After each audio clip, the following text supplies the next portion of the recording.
Start out with the face frame down and apply a bead of glue into the dovetail groove.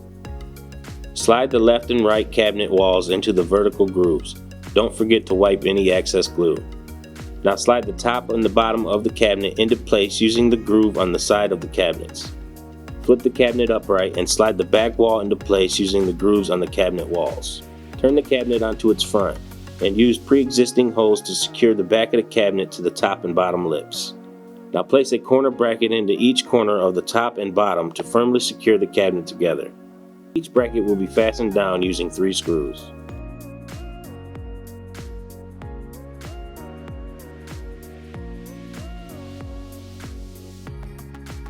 Flip cabinet upright and place shelf clips into the holes on the inside of the cabinet, lip side down.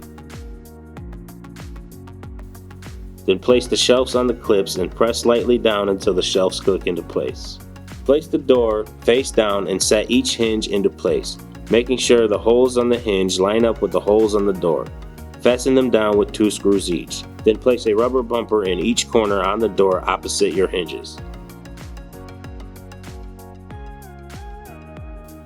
Now place your door with attached hinges to the inside lip of the face frame and attach them to the cabinet using pre-existing dimples on the face frame.